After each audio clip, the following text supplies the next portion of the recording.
Well, good morning, everyone. This is Joko. We have a correction and lesson today discussing some interesting problems that a writer can face. We'll get to the exact points. It's definitely something that keeps someone who should be getting an 8 at the 6.5 level, which a lot of people are at. And so, if this is you, pay attention. Okay, it's a opinion essay. One of the to what extent do you agree or disagree? I did a lesson on approaching that type of question, that specific type of question, and I was attracted to this one because I'd been sitting there for about a week and no one had said anything on it. He had mentioned my name in the setup, and so it was an interesting topic because I haven't done one of these before with this particular question, which was written by Shelley Cormack.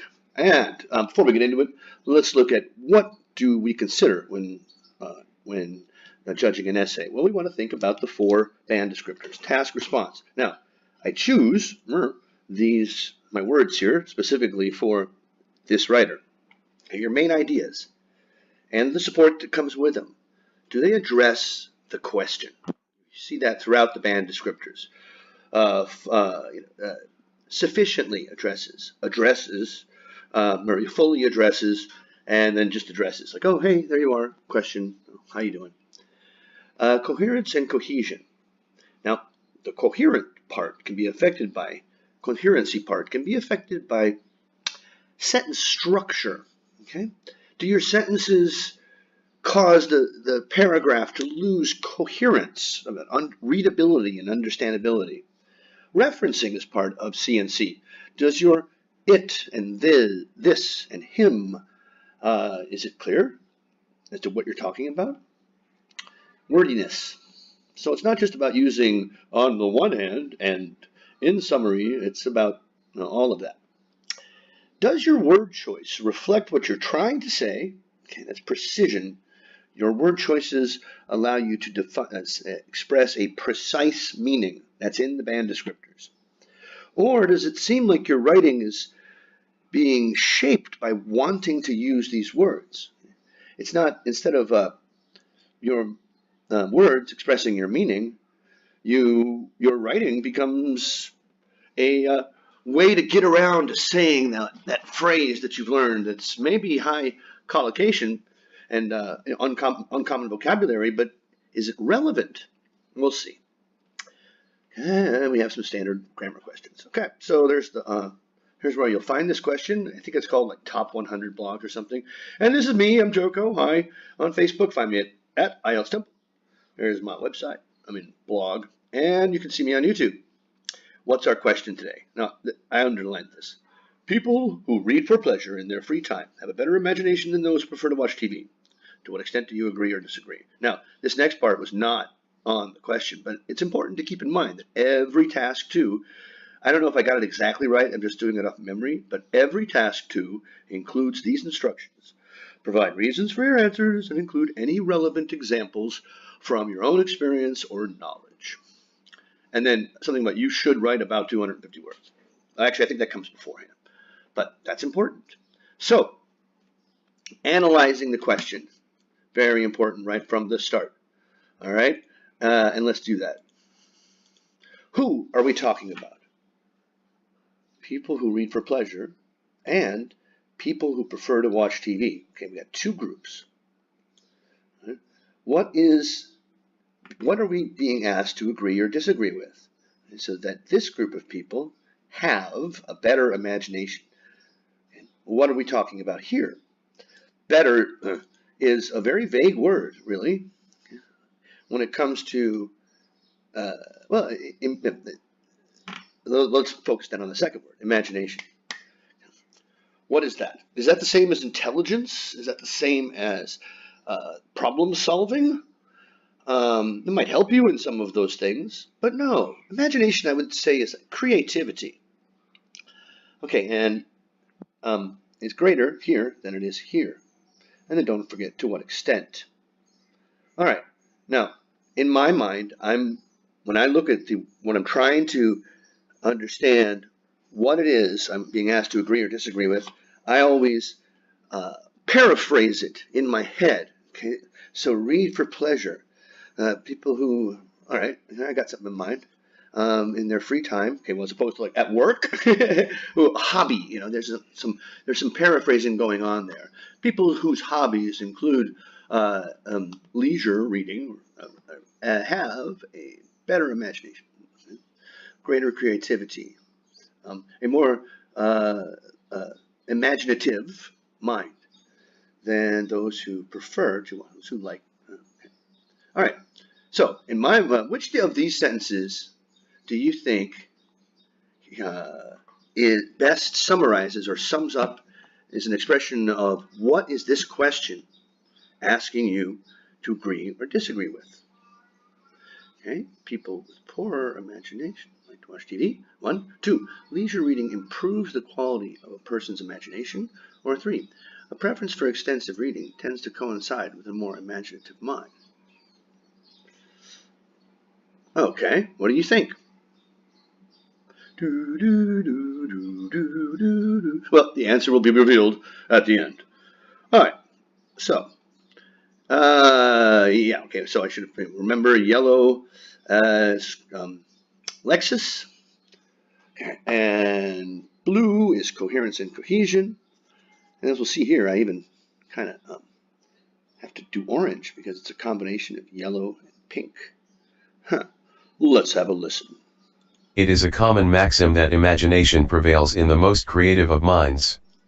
With that being said, I completely agree with the notion that leisure reading creates superior imagination skills in people as opposed to watching television, because reading instills in them the power to recreate and construct their thoughts based on the events of a novel in comparison to watching television, which numbs down the brain's ability to think and extend from the line of thought, which viewers are subjected to. Okay, I think that the speaking part actually helps someone reflect on what they've written because you get to hear it spoken. And is there good chunking in it? Does it represent? Anyway, so okay, a maxim is a common expression that expresses wisdom in a sort of humorous or poignant way, ironic, something like that. Okay, like okay, business up front, party in the back. Anyway, if it's a common maxim, I would have heard of it. And imagination prevails in the most creative of minds. Good, Lexus. The most creative of minds. Imagine prevails. Prevails over what? Prevail means to defeat something. Prevails over. And you want to say predominate, or is prevalent? Maybe. Okay, but I've never heard of it. I don't really understand it. With that being said, okay, now this is a good connector. It's not used very much, all right, and I like that, but you got the meaning wrong. With that being said is a concession, however, in a way, okay? You state something is true, and then it's more like despite of this, despite of that, in spite of what I just said. With that being said, and actually more commonly it's that being said, or that said. With that being said, so you're using it to then agree with something that's the same. So it's not a good connector there. All right, including the notion that leisure reading. Now let's see here. That's the beginning of the sentence. All right, it creates superior imagination skills in people. Does the question state that? What was our question? Okay, people have. Is there a cause being discussed there? Like what? All right. Well, no, but we've got a lot of time to fix that. Creates. Yes, here. Imagination skills. Here I got yellow and red together to make orange because imagination is not a skill. English is a skill. Driving a car is a skill. Even handling quadratic equations is a skill. But imagination just happens. I don't think it's something you can learn like a skill. So it's not a skill.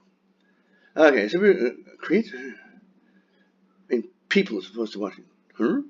Okay. All right. So it creates in people as opposed to watching television. People who are opposed to watching television? Oh, as opposed, not who are opposed. Okay. And people.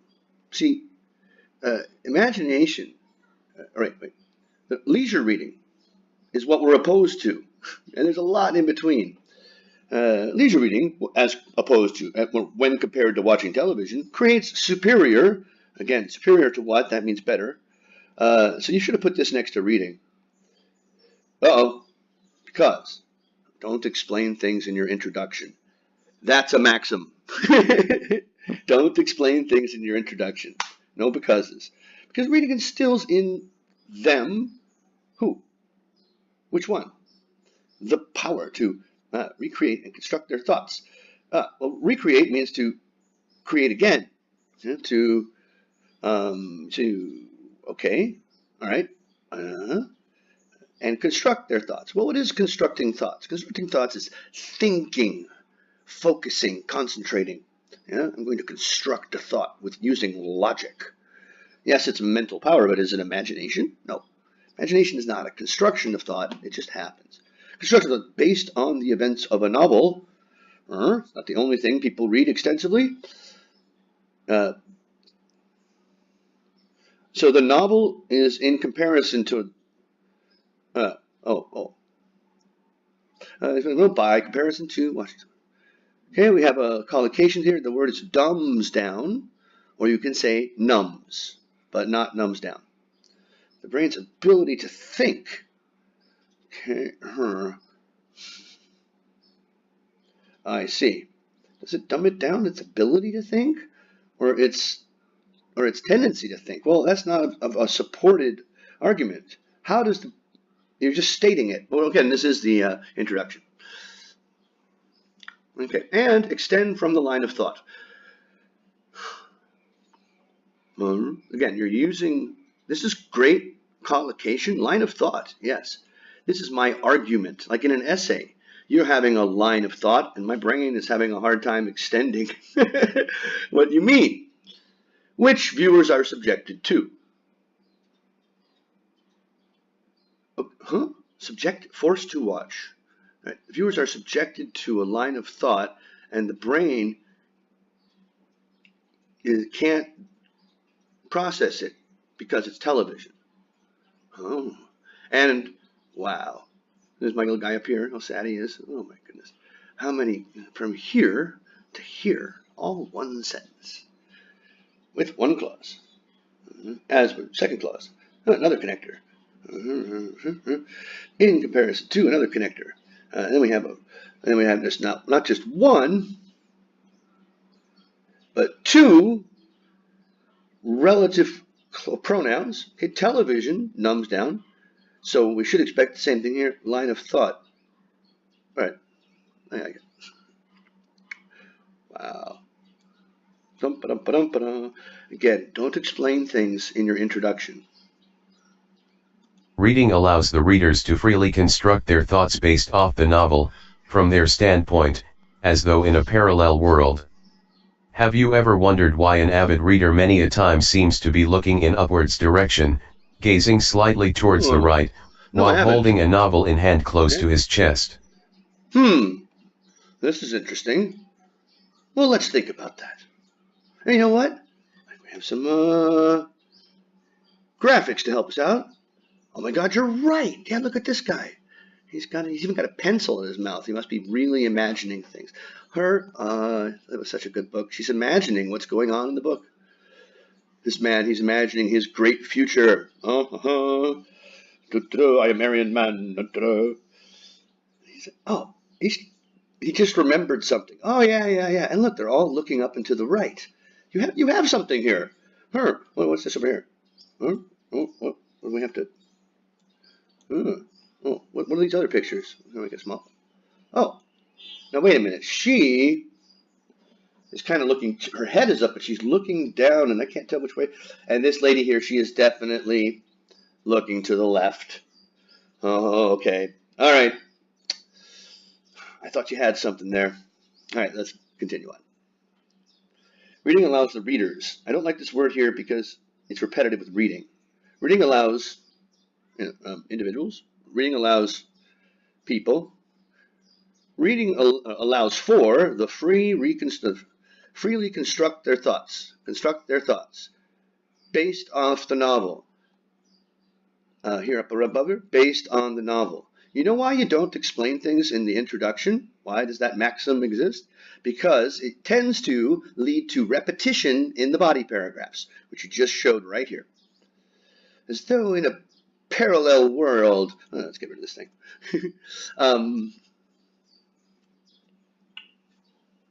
All right, you want to link that to imagination somehow?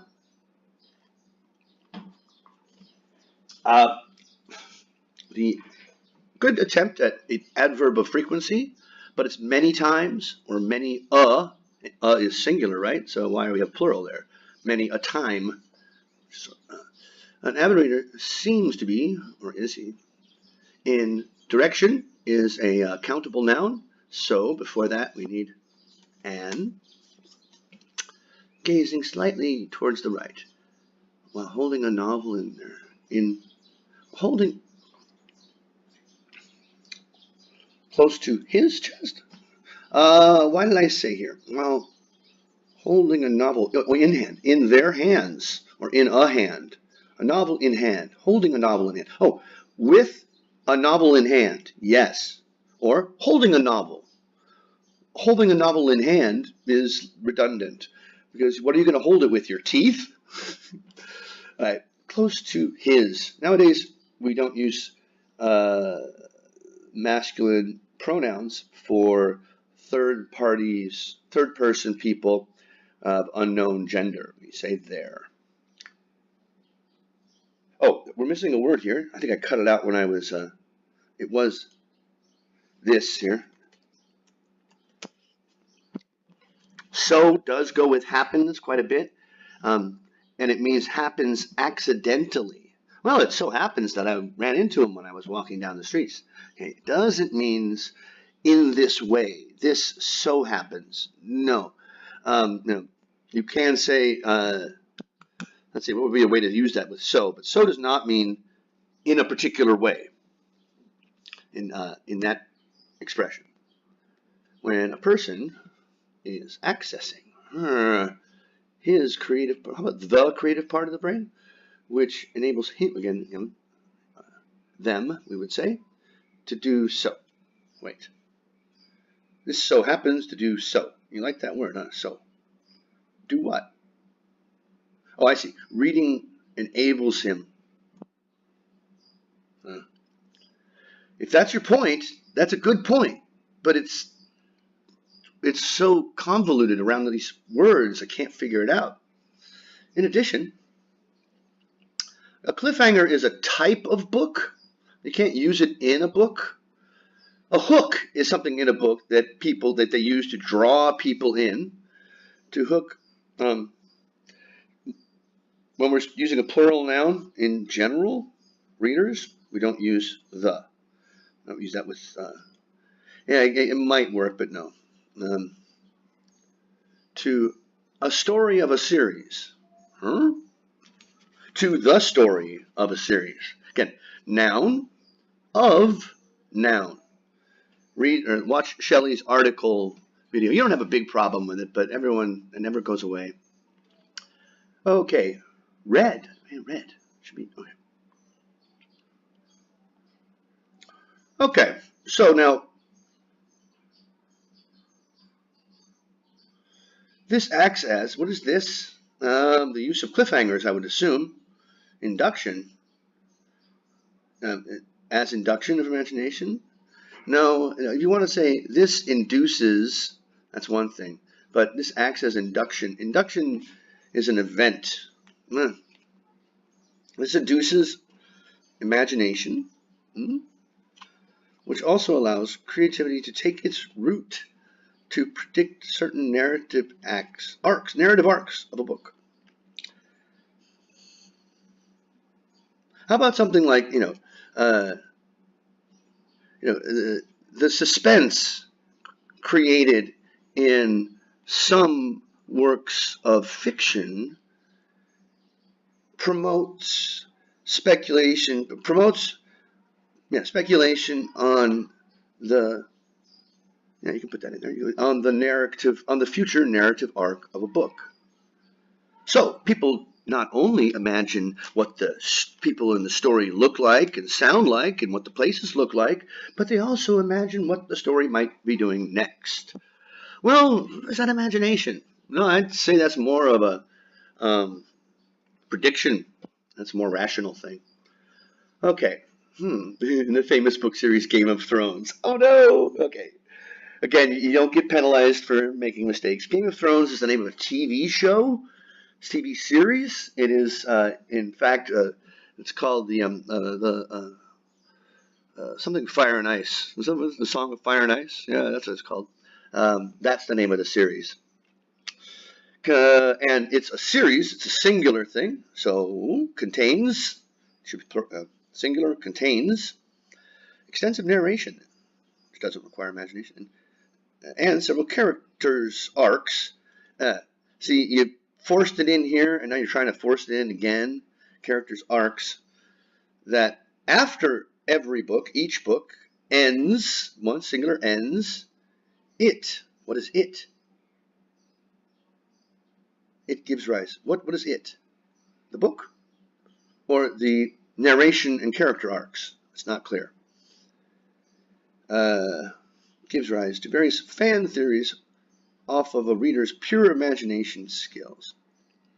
Off of readers' pure imagination skills. There's that word, imagination skills, again. You're repeating it.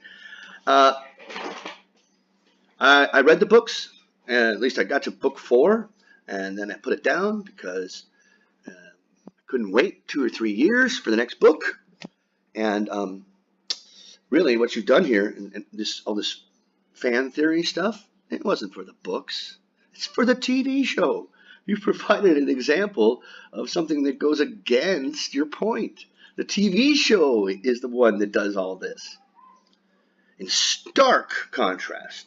How about just in contrast? You're not setting yourself up to disagree with yourself through reading.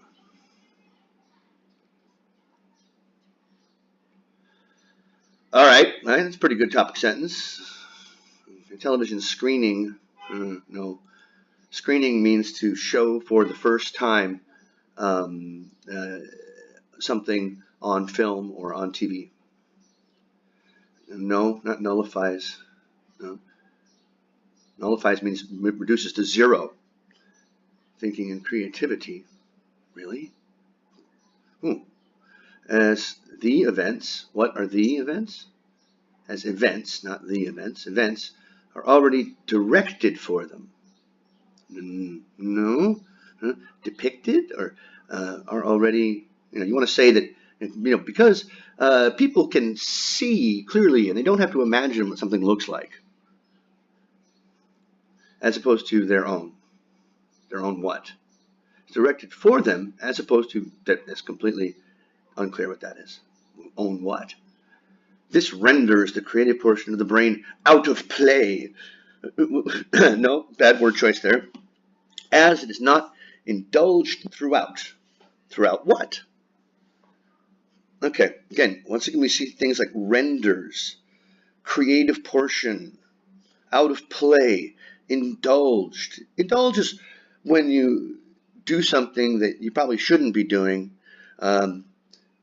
because you're giving in to temptation. Indulged does not mean what engaged.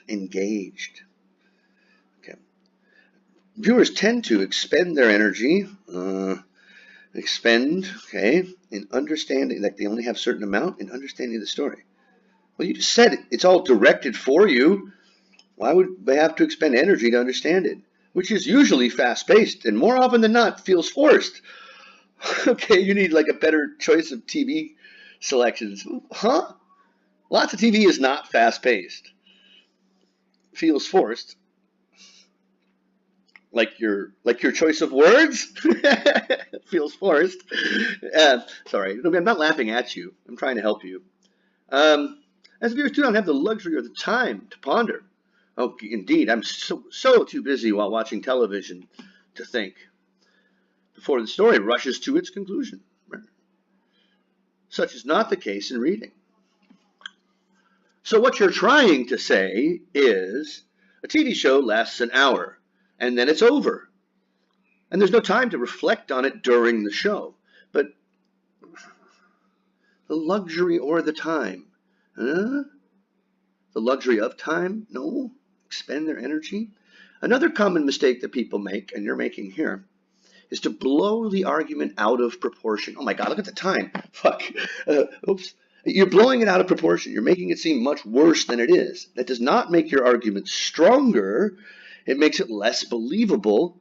Okay? Making the situation worse does not improve your side of the argument. The aforementioned arguments sufficiently sum up why avid readers tend to have better imagination than those who prefer to watch television. It is because of possessing such ability that the keen and enthusiastic readers tend to be more disappointed than others while they watch their favorite book being screened on television, because the direction is not up to par with their imagination. That's a par. Don't tell me what I just read, okay? And does it efficiently sum it up? That's an opinion.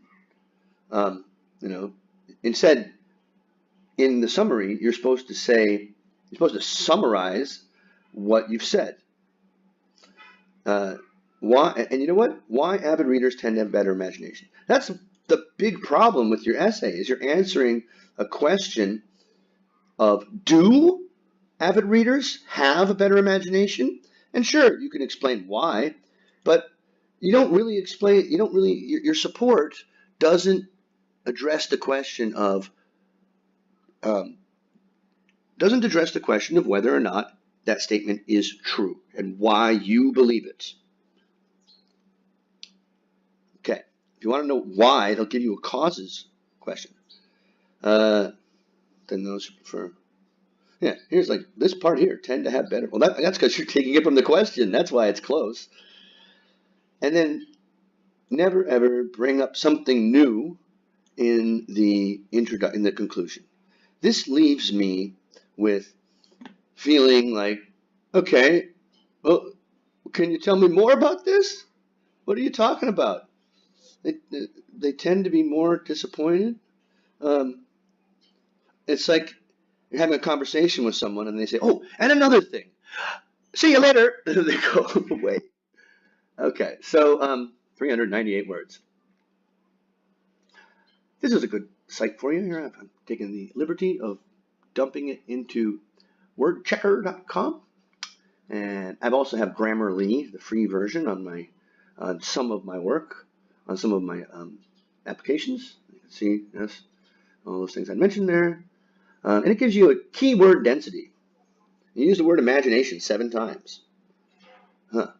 Because 4 times. Here's one that I noticed. I thought I made it so it was visible. Am I missing something? Did I accidentally delete something?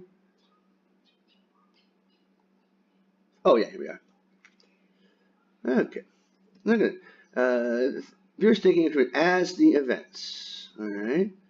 As opposed to their own. As it is not indulged. As the viewers. You like that word as, don't you? You like that? You like that as? Let's go right as. Oh, and then also it will even, in the keyword density, you can say, show me times where I use the same 2 words in a row. Imagination skills. Construct thoughts. Common. And that's useful as well. Okay, good God, look at the time. Shit, I gotta go to work. 30 minutes of me talking. And hopefully you were very creative in your essay. You have incredible vocabulary, very few grammar mistakes. You won't get a really high lexical score because of the problems with imprecise meaning, which also hurts your other stuff as well, your other band descriptors. And then there's some collocation issues. So it's going to keep you from an 8, I think a 7 maybe in Lexis, 8 in grammar. But you're looking at borderline 6s in the other 2. You don't answer the question fully. You spend a lot of time talking about something else. So I don't give band scores anyway. But hopefully you found this helpful. And exactly 30 minutes, right? 7, 3, 9, and